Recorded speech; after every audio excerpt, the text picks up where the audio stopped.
Mi வந்து 4 consecutive வின்ஸ்ல இருக்காங்க. அவங்களோட ஃபர்ஸ்ட் வந்து லாஸ்ட்ல இருந்தாங்க. இப்போ ஃபைட் பேக் பண்ணியிருக்காங்க. அதை பற்றி என்ன சார் சொல்லுங்கள்? கண்டிப்பாக அது வந்து அவங்க சாம்பியன்ஷிப் அந்த மெட்டில் அந்த குவாலிட்டி காட்டுதுன்னு தான் சொல்லணும். அதுக்கு அப்பாற்பட்டு அந்த பெரிய பிளேயர்ஸ் லைக் ரோஹித் சர்மா, சூரியகுமார் யாதவ் வந்து ரொம்ப மிசரபிள் ஃபார்ம் என்டியோர் பண்ணார். இந்தியா வின் பண்ணியிருந்தாங்க தவிர பார்த்தீங்கன்னா T20 ஷர்ட் போடுறச்ச ரொம்ப 10-12 ஃபெயிலியர் அவர் என்டியோர் பண்ணார். மிஸ்ரி ஒன்டேலையும் அந்த அளவுக்கு குதூகலம் இல்லை. இன்ஃபேக்ட் ரெகுலராகவும் ஆடல. ஸோ பார்த்தீங்கன்னா ஆனால் பெரிய அக்கேஷனில் பார்த்தீங்கன்னா அவர் ரைஸ் அப் ஆயிட்டாருன்னு சொல்லலாம். மும்பை ஜெர்சி போட்டதுக்கு அப்புறம் நேற்று நடந்த மேட்ச்ல வந்து இஷான் கிஷன் இஷ்யூ சார். இப்போ வந்து மும்பை இந்தியன்ஸ்ல திருப்பி அம்பையர் இந்தியன்ஸ் பேச ஆரம்பிச்சிட்டாங்க. வந்து அது டவுன் த லெக் போயிருக்கு. அம்பையர் டவுட்ல தான் இருந்தாங்க. அவர் வாக் பண்ணதுக்கு அப்புறம் தான் அவுட் டிசிஷனே கொடுத்தாங்க. ஒரு வாட்டி ஆயிருக்குது. ஆக்சுவலா இந்த மாதிரி டிசிஷன் டவுன் த லெக்ன்றது ஒரு ஸ்ட்ராங்லர்னு ஆங்கிலத்துல, அது அன்எக்ஸ்பிளைனபிள். பாத்தீங்கன்னா ஒரு போலர் அந்த மாதிரி டிசிஷனுக்கு பார்கெயினே பண்றது இல்ல. இந்த பக்கம் அந்த பக்கம் 6 இன்ச் போட்டா வைடு பால், கிட்டத்தட்ட வைடு பால் விக்கெட் கிடைக்குன்னா போலரும் கேப்டனும் ரொம்ப சந்தோஷப்படுறாங்க. பதுங்கி பாயறதை பத்தி சொன்னீங்க சார். இப்போ ஆயிரவங்களே பதுங்க சொல்றாங்களே சிஎஸ்கேல ஹெட் கோச் இப்போ ஒரு ரீசெண்டா ஒரு ரிப்போர்ட் கொடுத்து அதை பத்தி என்ன சார்? இப்போ ஃபிளெமிங் சொல்லியிருக்காரு, ஆயுஷ் மாத்ரே பேட்டை விட்டாரு, 32 ரன் அடிச்சாரு. அதே மாதிரி ஷெய்க்கும் ஒரு மேட்ச் நல்லா அடிச்சாரு. பட் அது வந்து கொஞ்சம் ஓல்ட் டைமர் மாதிரி இருக்குது. காமிச்சார் அந்த யங்ஸ்டர் வந்து. அப்புறம் என்ன, அதுக்கப்புறம் தான் ஜடேஜா ஆடினார். நம்பர் 4 ஆடி அந்த ஸ்கோரே வந்து எங்கேயோ போக வேண்டிய ஸ்கோர் அவர் அவுட் ஆனே ஸ்லோ டவுன் ஆயிடுச்சு. கரெக்டா சொன்னீங்க. ஆமா, அந்த பீரியட்ல நம்மளே கூட ஒரு ஷோல பேசியிருக்கோம். ஜடேஜா வந்து நல்லா செக்யூர் டிஃபென்ஸ் டெஸ்ட் மேட்ச் 100 அடிச்சிருக்காரு. 4-5ல வந்தானா விக்கெட் இன்டாக்ட். என்ன ஆச்சுன்னா 2 பிளேயரும் ஒரே மாதிரி ஆட ஆரம்பிச்சிட்டாங்க. யார் வந்து ஜகா வாங்குறான், யார் தைரியமா மோதுறான், போட்டின்னு வந்தா எவன் சிங்கம்ன்றது கூட இருக்கிறவன் டெய்லி ஆடுறான் பாருங்க, அவனுக்கு தான் தெரியும். Hi sir. Hello sir. இப்போ எம்ஐ வந்து 4 கன்சிக்யூட்டிவ் வின்ஸ்ல இருக்காங்க. அவங்களோட ஃபர்ஸ்ட் வந்து லாஸ்ட்ல இருந்தாங்க. இப்போ ஃபைட் பேக் பண்ணியிருக்காங்க. அதை பற்றி என்ன சார் சொல்லுங்கள்? கண்டிப்பாக அது வந்து அவங்க சாம்பியன்ஷிப் அந்த மெட்டில் அந்த குவாலிட்டி காட்டுதுன்னு தான் சொல்லணும். அதுக்கு அப்பாற்பட்டு அந்த பெரிய பிளேயர்ஸ் லைக் ரோஹித் சர்மா, சூரியகுமார் யாதவ் வந்து ரொம்ப மிசரபிள் ஃபார்ம் என்டியோர் பண்ணார். இந்தியா வின் பண்ணியிருந்தாங்க தவிர பார்த்தீங்கன்னா T20 ஷர்ட் போடுறச்ச ரொம்ப 10-12 ஃபெயிலியர் அவர் என்டியோர் பண்ணார். மிஸ்ரி ஒன்டேலையும் அந்த அளவுக்கு குதூகலம் இல்லை. இன்ஃபேக்ட் ரெகுலராகவும் ஆடல. ஸோ பார்த்தீங்கன்னா ஆனால் பெரிய அக்கேஷனில் பார்த்தீங்கன்னா அவர் ரைஸ் அப் ஆயிட்டாருன்னு சொல்லலாம். மும்பை ஜெர்சி போட்டதுக்கு அப்புறம் அதுக்கு அப்பாற்பட்டு அவரோட ஃபார்மும் ரோஹித் சர்மாவோட ரிசர்ஜன்ஸும் சேர்ந்து கம்பைன் பண்ணி டபுள் பேரல் கன் மாதிரி பாம் பண்ணிட்டாங்க ஆப்போசிஷனாக. பர்டிகுலர்லி சென்னை அடிபட்டது நம்ம பார்த்தோம். அட்டகாசமான பிச்சு எல்லாம் ஃபைன். பட் ரோஹித் சர்மா பார்த்தீங்கன்னா நல்ல கேமியோ ஆடிட்டு இருந்தார். 15, 20, 25 அடிச்சுட்டு போயினே இருந்தார். அதுக்கு அப்பாற்பட்டு பார்த்தீங்கன்னா அவருக்கு அந்த தாகம் காமிச்சிட்டு 70-80ன்னு போச்ச எந்த டோட்டலுமே ஜாஸ்தி கிடையாது, எந்த கிரவுண்டுமே அவருக்கு வந்து பெருசு கிடையாதுன்ற மாதிரி ஒரு quality player, experience, one of those rare individuals. But அவரும் கூட பார்த்தீங்கன்னா யானைக்கும் அடி சரக்குன்ற மாதிரி கொஞ்சம் கான்சன்ட்ரேஷன் லேப்ஸு அது இது சஃபர் பண்ணியிருந்தார். Test match tour of Australia பூரா இருந்தது, நியூசிலாண்டோட பூரா இருந்தது. பட் சாம்பியன் பிளேயர் பிக் அக்கேஷனில் அடிக்கிறாருன்னு சொல்லலாம். வேர்ல்ட் கப்பில் பார்த்தோம், ஃபைனலில் அடிச்சார். அதே மாதிரி சாம்பியன்ஸில் எப்போ வேணுமோ அப்போ ஃபயர் பண்ணார். அதே மாதிரி மும்பைக்கு எப்போ தேவையோ அவர் அழகாக அடிச்சு அவங்களுக்கு ஒரு ஹோப்பே கொண்டு வந்து, அந்த ஹோப் வந்து கன்விக்ஷனோட இப்போது அவங்க டெஃபினட்டாக டாப் 4ல் வரத்துக்கு நல்ல நல்ல நல்ல சான்ஸு. அதுக்கு அப்பாற்பட்டு அவங்க நம்ம நினச்சிட்டு இருக்கோம் டாப் 4 அது இதுன்னு ஸ்பெகுலேட் பண்ணுறோம். ஏன்னா இன்னும் 6 கேம் கிட்டத்தட்ட எல்லாருக்கும் இருக்குன்றதுனால இன்னும் கொஞ்சம் tiny bit of speculation guess work இருக்குது. பட் மும்பை சாம்பியன்ஷிப் சைடு 5 வாட்டி வின் பண்ணதுனால அவங்க என்ன நினைப்பாங்க, நாங்கள் கப்பு தான் அடிக்க போகிறோம்னு நினச்சிட்டு ஒரு விஷன் இருக்கும். பட் ஆனால் அடுத்த பால் தான் ஆடுவாங்க, அடுத்த கேம் தான் ஆடுவாங்க. டெஃபினட்டாக ஒன் ஸ்டெப் அட் டைம்ன்ற மாதிரி தான். ஸோ மும்பை குவாலிட்டி சைடு தான் நம்ம எதிர்பார்த்தது தான் அந்த மாதிரி அந்த கம்பேக் கொடுப்பாங்கன்றது. ஹர்திக் பாண்டியா வந்து ரோஹித் சர்மா ஃபார்மை பற்றி சொன்னார். ரோஹித் சர்மா ஃபார்முக்கு வந்தால் மற்ற டீம்லாம் வந்து ஃபார்ம் அவுட் அப்படின்ற மாதிரி. அது அந்த ஸ்டேட்மெண்ட் வந்து ரொம்ப நல்லா இருந்தது சார். இன்ட்ரெஸ்டிங்காக இருக்குது. கரெக்டு. சூரியகுமாரோட ஃபார்மை பற்றி ஒரு இது இருக்குது சார். அவரோட கேப்டன்சி பண்ணும்போது அவர் பேட்டிங்கோட ஆவரேஜ் வந்து கம்மியாக இருக்குது. அவர் முன்னோட பெர்ஃபார்ம் பண்ணுறதோட கேப்டன்சி இல்லாதப்போ பெர்ஃபார்ம் பண்ணுற ஆவரேஜோட கேப்டன்சியோட பெர்ஃபார்ம் பண்ணுற ஆவரேஜ் வந்து ரொம்ப கம்மியாக இருக்குது. இது எப்படி சார் நீங்கள் பார்க்குறீங்க? அதான் இந்தியா ஆடுறச்சே நான் சொன்ன மாதிரி 2 நிமிஷம் முன்னாடி அவருக்கு அந்த அளவுக்கு குதூகலம் இல்லை. பட் குவாலிட்டி பிளேயர் தான். இந்த வருஷம் இந்த பர்டிகுலர் சீரீஸில் 2-3 விசிட்டர்ஸோட சரியாக ஆடல தவிர அவரோட ஸ்ப்ளாட்டை கூட சாக்ரிஃபைஸ் பண்ணிட்டு நம்ம அந்த இவர் ஹைதராபாத் யங்ஸ்டர் இன்னொருத்தர் மும்பை இந்தியன் ஆடுறார் இல்லையா, லெஃப்ட் ஹேண்டர் திலக் சாக்ரிஃபைஸ் பண்ண நம்பர் 3 ஸ்லாட்டை கொடுத்தாரு. இப்போ நம்பர் 3க்கு வந்திருக்காரு இவர் மும்பைக்கு. அது ஒரு சில பிளேயர்ஸ்க்கு அந்த ப்ரிஃபரன்ஷியல் பொசிஷன் இருக்கும், நல்லா ஃபயர் பண்ணார். பட் அதே மாதிரி அவர் கேப்டனாக இருக்கச்சு இந்தியா ஆடுறச்சா அவரோட ப்ரிஃபர்டு பொசிஷன் சாக்ரிஃபைஸ் பண்ணார் நல்ல எண்ணத்தில்.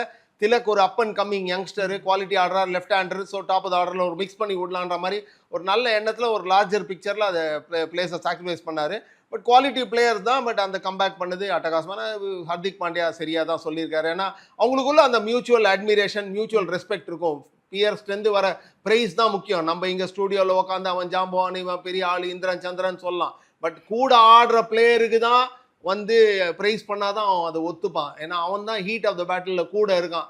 யார் வந்து ஜகா வாங்குறான், யார் தைரியமாக மோதுறான், போட்டின்னு வந்தால் எவன் சிங்கம்ன்றது கூட இருக்கிறவன் டெய்லி ஆடுறான் பாருங்க, அவனுக்கு தான் தெரியும். அடிபட்டாலும் உருண்டு பிறண்டு ஏந்துக்கிறானா, 4-0 அடிச்சாலும் மறுநாள் காத்தால ப்ராக்டிஸ்க்கு முதல்ல போறானா, கடைசியில் வரானா, இதெல்லாம் இந்த சட்டில்டீஸ் இதெல்லாம் வந்து எப்படி ப்ரிப்பேர் பண்ணுறான், எப்படி இன்வெஸ்ட் பண்ணுறான், எவ்வளோ வேர்வு சிந்துறான், இதெல்லாம் ப்ரிப்பரேஷன்லாம் வந்து கூட பிளேயர்ஸ் தான் தெரியும். சூரியகுமார் யாதவ் ஒரு குவாலிட்டி பிளேயர் தான். நல்ல வந்து லெவல் ஹெட்டு அவர் பேசுறதெல்லாம் தெரியறது. அதனால தான் அவருக்கு அந்த கேப்டன்சி கொடுத்துருக்காங்க. அதுக்கப்புறப்பட்டு ஹர்திக் பாண்டியா கொஞ்சம் வெளியில் பார்க்கறதுக்கு ஸ்டைலும் ஃப்ளாஷும் அது இது இருக்கும். அவர் சவுண்ட் பைட்ஸ்லாம் கேளுங்க, ரொம்ப ரைப்பாக வைசண்ட் இண்டிவிஜுவலாக தான் பேசுவார். பார்த்தீங்கன்னா கேமை வந்து ஒரு இது இல்லாமல் ஒரு இருமாப்போடெல்லாம் கேமை வந்து பேச மாட்டார். ஜென்ரல் லெவல் ஹெட்டாக இருப்பார். ஆள் கொஞ்சம் ஃப்ளாஷியாக டெபனேராக இருப்பார்.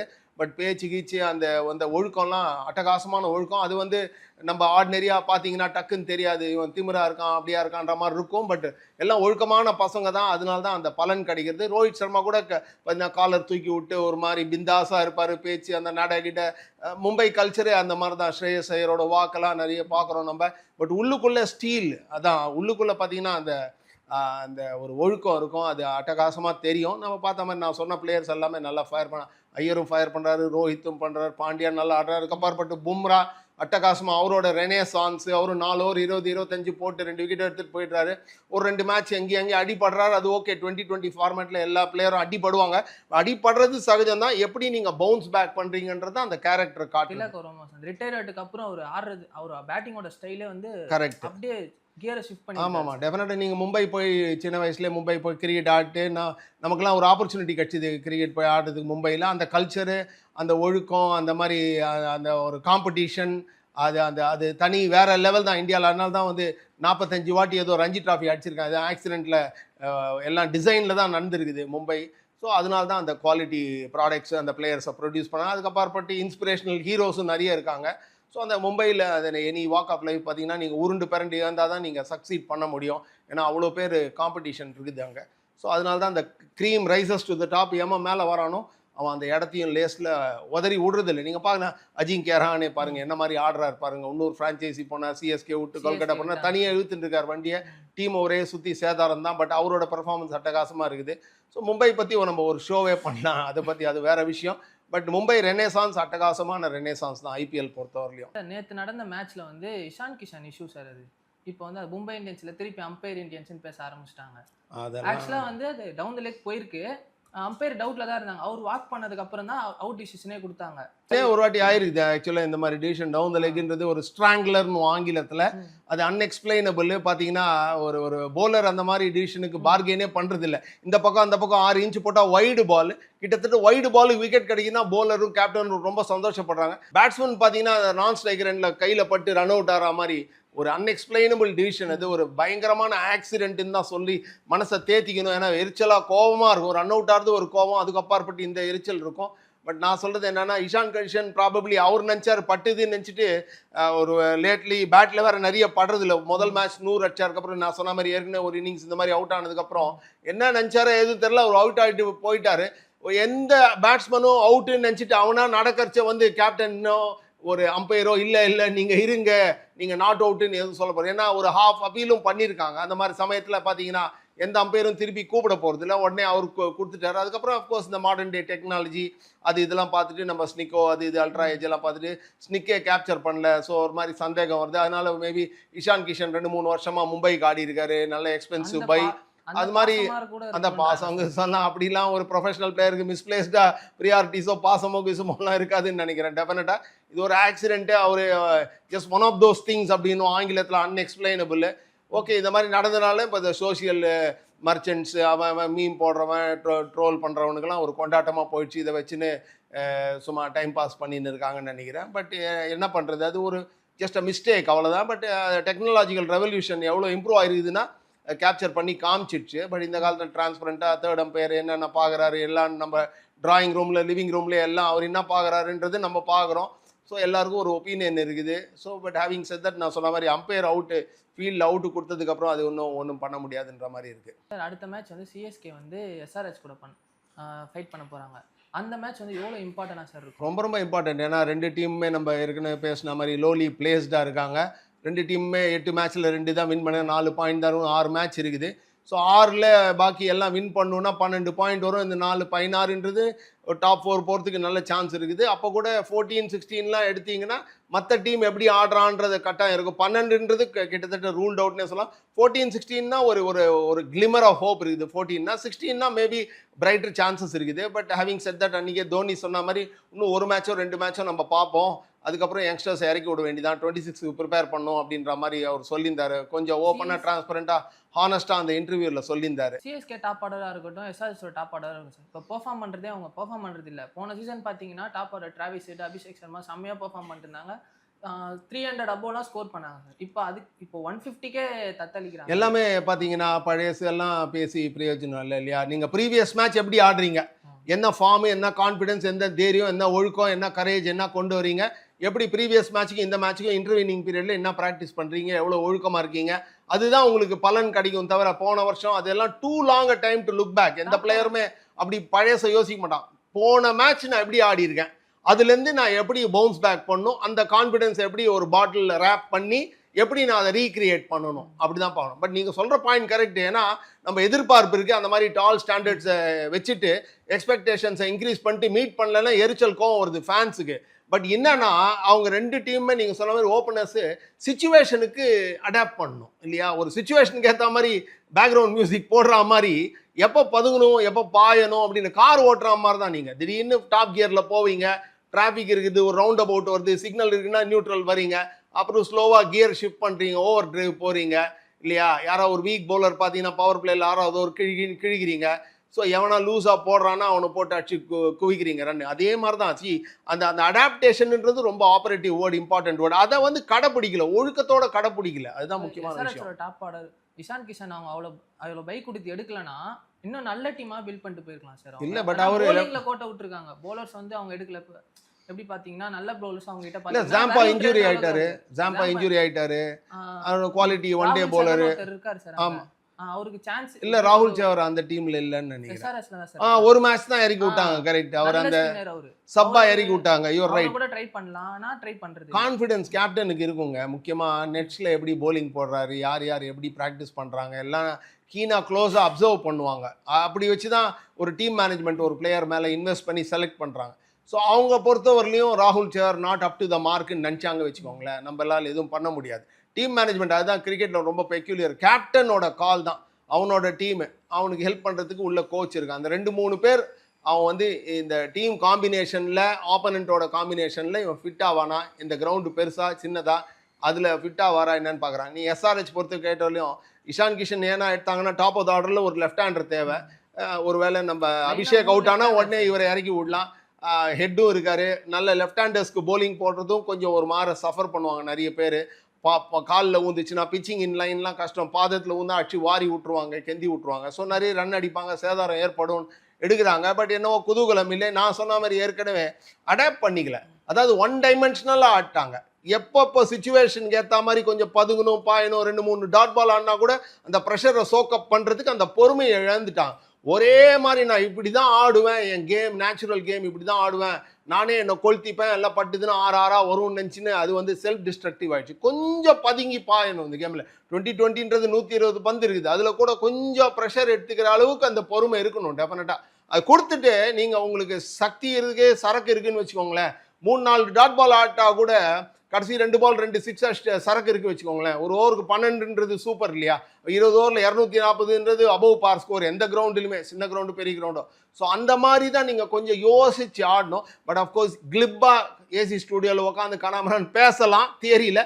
ப்ராக்டிஸில் செயல் பண்ணுற அந்த எக்ஸிக்யூஷன் சொல்கிறோம் பாருங்கள், அதுதான் அந்த கிரிட்டிக்கல் காம்பனன்ட். நல்லா சொன்னீங்க. பதுங்கி பாயறதை பற்றி சொன்னீங்க சார். இப்போ பாயறவங்களே பதுங்க சொல்கிறாங்களே சிஎஸ்கேல ஹெட் கோச் இப்போ ஒரு ரீசெண்டாக ஒரு ரிப்போர்ட் கொடுத்து அதை பற்றி என்ன சார்? இப்போ ஃப்ளெமிங் சொல்லியிருக்காரு, ஆயுஷ் மாத்ரே பேட்டை விட்டாரு, 32 ரன் அடிச்சாரு. அதே மாதிரி ஷெய்க்கும் ஒரு மேட்ச் நல்லா அடிச்சாரு. பட் அது வந்து கொஞ்சம் ஓல்ட் டைமர் மாதிரி இருக்குது. இந்த காலத்தில் வந்து பார்த்தீங்கன்னா அடாப்ட் பண்ணுற உலகத்தில் மற்ற டீமோட டெம்ப்ளேட்லாம் பார்த்தீங்கன்னா 200+ இருக்குது. சிஎஸ்கே வின் பண்ணிச்சு 23ல் வின் பண்ணாங்க கடைசியாக. ஓகே, லாஸ்ட் பாலில் ஜடேஜா 6 அடிச்சார், பெரிய கிரவுண்ட், நல்ல வின், எல்லாம் ஃபைனு. பட் அப்போல்லாம் 180, 200, 190, 170 எல்லாமே வின்னிங் ஸ்கோராக இருந்தது. இப்போ 200, 220 எல்லாமே ஒரு கட்டாந்தர பேட்டு கிட்டு குவாலிட்டி எல்லாம் இம்ப்ரூவ் ஆகிருக்குது. போலர்ஸ் சஃபர் பண்ணுறாங்க.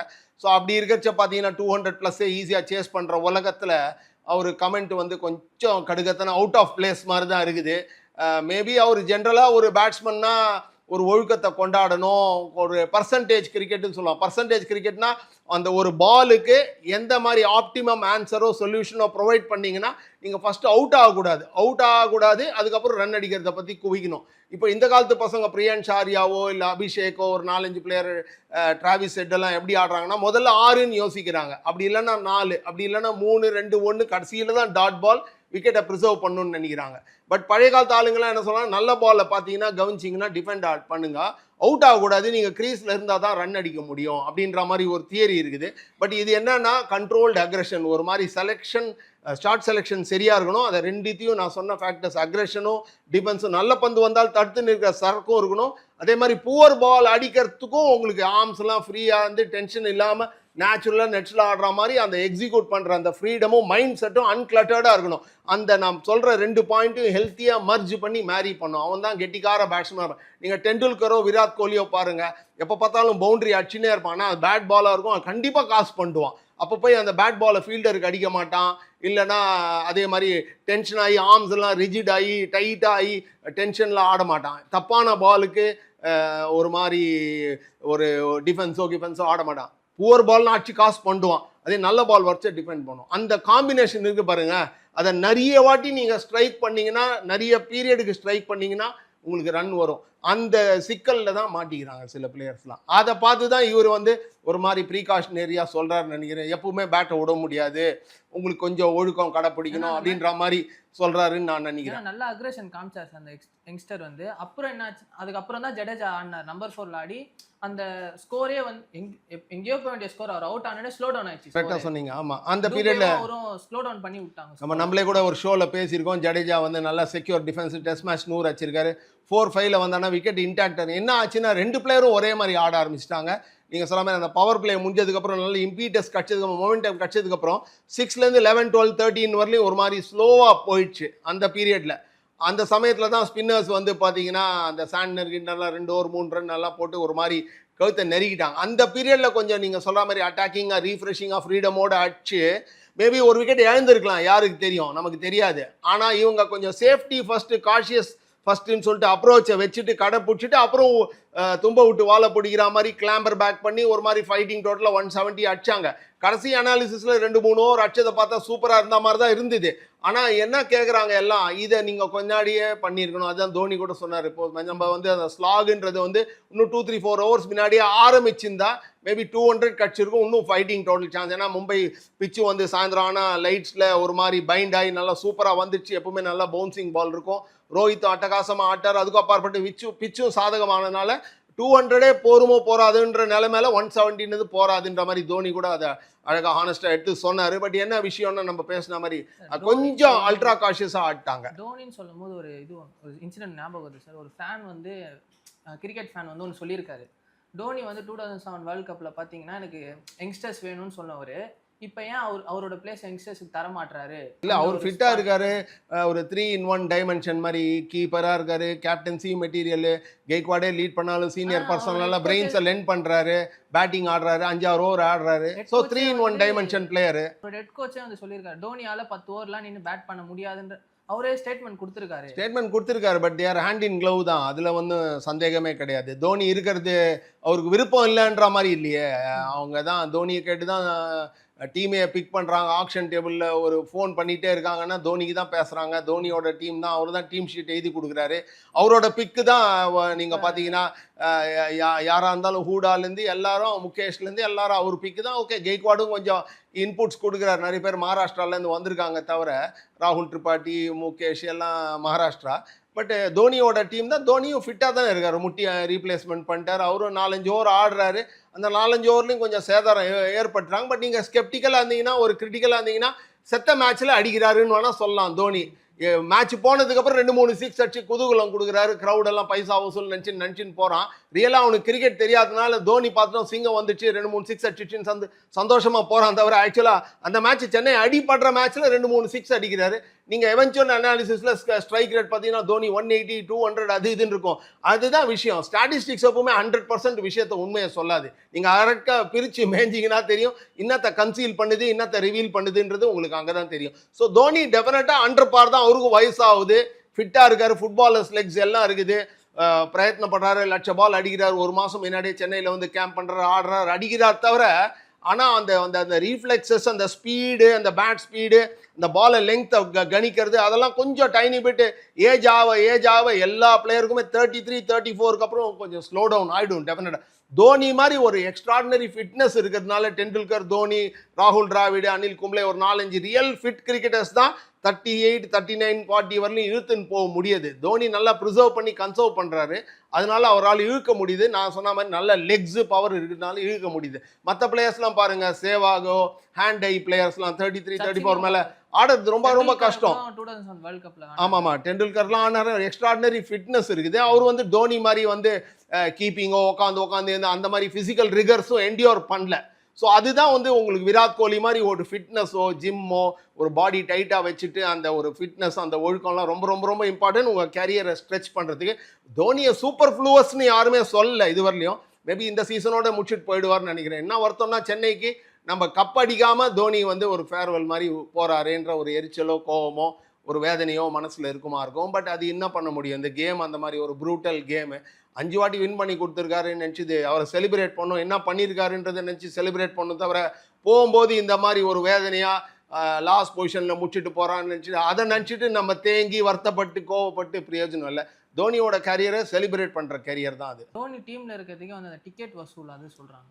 டிக்கெட் அவர் இல்லைன்னா இப்போ டிக்கெட் இவ்வளோ வசூலாகுமா, க்ரௌட்ஸ் வருவாங்களா? கோடி பேர் கோடி விஷயம் சொல்லுவான். பட் முக்கியமாக பிராண்டு நல்லா பில்ட் பண்ணிட்டாங்க. 2 வருஷம் பேன் ஆயிருந்தாங்க அவங்களும், ராஜஸ்தானும் 16 17 ஐபிஎல்லே ஆடல. அப்போ கூட பார்த்தீங்கன்னா சிஎஸ்கேக்கு வேர்ல்டு ஓவர் ஃபேன்ஸ் இருந்தது. நல்ல பிராண்டை பில்ட் பண்ணிட்டாங்க. இவங்க இந்தியா சிமெண்ட்ஸும் பார்த்தீங்கன்னா இன்னைக்கு நேற்று கிரிக்கெட் ஸ்பான்சர்ஷிப் பண்ணல. நம்மலாம் பார்க்குறோம் 30-40 இயர்ஸாக சர்க்கியூட்டில் சென்னை லீக்ஸ்லாம் இல்லை, எவ்வளோ டீம்ஸ் ஸ்பான்சர் பண்ணுறாங்க, டெடிக்கேட்டடாக பண்ணுறாங்க. ஸோ அதனால் அவங்களுக்கு தெரியும், டீம் ரன் பண்ண தெரியும், இன்டர்ஃபியர் பண்ண மாட்டாங்க.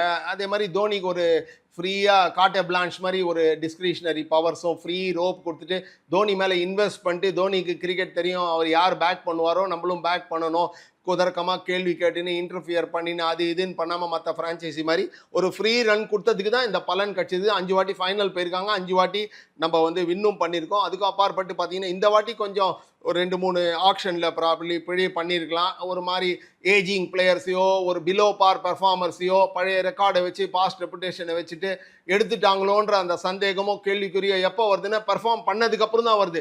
அக்டோபரில் ஆக்ஷன் முடிஞ்சுது, மார்ச் ஏப்ரல் வரலையும் ஐபிஎல் 22 மார்ச் ஆரம்பிச்சுது. 2-3 மேட்ச்க்கு அப்புறம் தான் தெரிய வந்தது நமக்கு மிடில் ஆர்டரில் ஆர்டரே இல்லை, நம்ம ராகுல் அடிக்கல, ஹூடா அடிக்கல, முகேஷ் சரியா போடல, கெய்க்வாடுக்கும் கொஞ்சம் குதூகலம் இல்லை, நம்பர் 3 வந்தார், காம்பினேஷன் ஒர்க் அவுட் பண்ணல. இந்த பிழை, இந்த சிக்கல், இந்த தாக்கல்லே ஒரு 3-4 மேட்ச் உருண்டுச்சு. அந்த 3 நாளில் 1 வின் பண்ணிட்டு 3 அடிப்பட்டோடனே ஒரு மாதிரி வியாதி மாதிரி துரத்தி நம்மளை அடிச்சிட்டு அதுக்கப்புறம் பார்த்தீங்கன்னா என்னடா அதுன்னு இப்போ சொல்லிட்டு ஹைண்ட் சைட் விஸ்டமை வச்சுட்டு 2020 விஷனை வச்சுட்டு அன்றைக்கே அந்த பிளேயர் எடுத்துருக்கூடாது, இன்றைக்கே அந்த பிளேயர் எடுத்துருக்கூடாது மாதிரி எப்பவுமே ஃபெயிலியர் வந்துச்சுன்னா அவங்களுக்கு ஒரு கோடி பேர் இது பண்ணுவோம். ஆனால் சக்ஸஸ் இருந்தானா பார்த்தீங்கன்னா வந்து இது எதிர்பார்த்தது தானேன்ற மாதிரி போயிடுவாங்க. ஆனால் ஃபெயிலியர்னா எல்லாம் கத்தி எடுத்துன்னு உங்களுக்கு வந்து அனலைஸ் பண்ணி பிரித்து கிழிச்சிடறாங்க. ரைனாக்கே அந்த ஃப்ரான்ச்சைஸில் வந்து உடன்பாடு இல்லை, இவங்க கேஎல் ராகுல் அவங்களாம் எடுத்துருக்கணும், ஏன் இவங்க இப்படி பண்ணாங்கன்ற மாதிரி சொல்லியிருக்காங்க. ரைனா ஒரு அனுப்பறிச்ச அந்த சீசன்லாம் மிஸ்ரபிள் இல்லை மிஸ்ரபிள் ஃபெயிலியர் தான். ரைனாலாம் வந்து பப்ளிக் மெமரி ரொம்ப ஷார்ட். எல்லாருக்குமே அந்த ரீசன்சி பயஸ்ன்னு ஆங்கிலத்தில் நேத்திக்கு முந்தா நேத்திக்கு என்ன சாப்பிட்டீங்கன்னு சொன்னாலே யாருக்கும் ரீகால் பண்ணாத உலகத்தில் ரைனா என்னைக்கு எப்படி ஃபெயில் ஆகிட்டு அவரை என்னைக்கு அமிச்சாங்கன்றதெல்லாம் ஸ்பெசிஃபிக்ஸ்லாம் எல்லாருக்கும் மறந்துருக்கும். அவர் நீங்கள் ஸ்டாட்டிஸ்டிக்ஸ் பேக்கெல்லாம் எடுத்து பார்த்தீங்கன்னா தெரியும். அவர் போகும்போது அவருக்கு ஃபேர் ரன் கிடச்சிது, 10-15 இன்னிங்ஸ் ஃபெயிலியர் தான், இந்தியா ரெகுலராக ஆடல. அந்த சமயத்தில் தான் அவரை ரீட்டைன் பண்ணல தவிர. ஸோ எல்லாருக்குமே ஒரு செல் பை டேட்டுன்றது பிளேயருக்கு இருக்குது.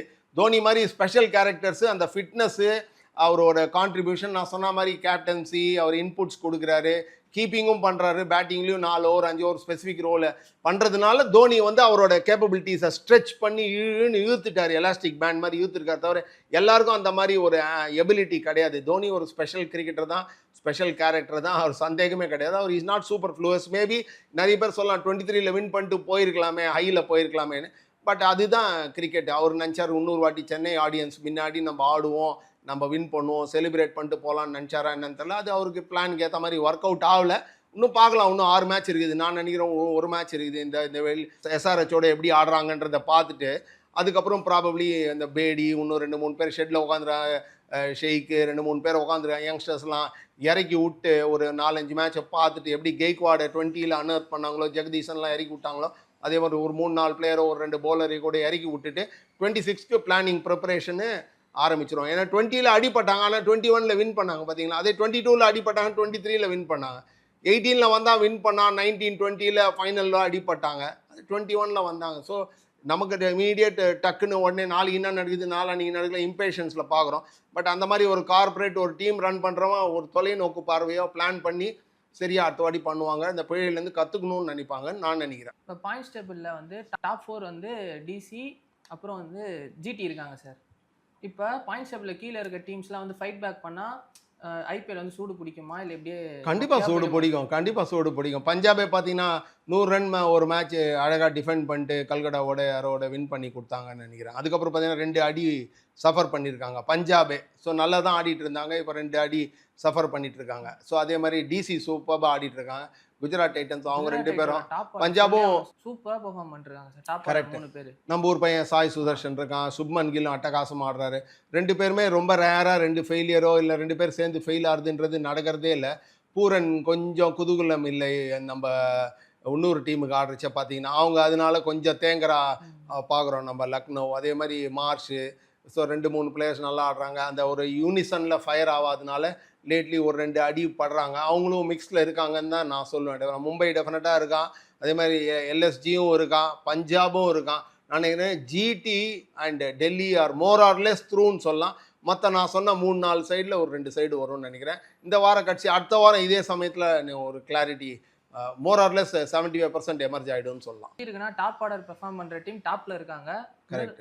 Middle order top order perform பண்ண டீம்னா டேபிள் கீழே இருக்காங்க. டாப் ஆர்டர்ன்றது நீங்கள் டாப் ஆர்டர் போலிங் கூட சொல்லலாம். ஏன்னா போல்ட்டோட போலிங் அன்றைக்கி பார்த்தீங்கன்னா 4 விக்கெட் எடுத்து முதுகெலும்பே உடச்சிட்டாரு.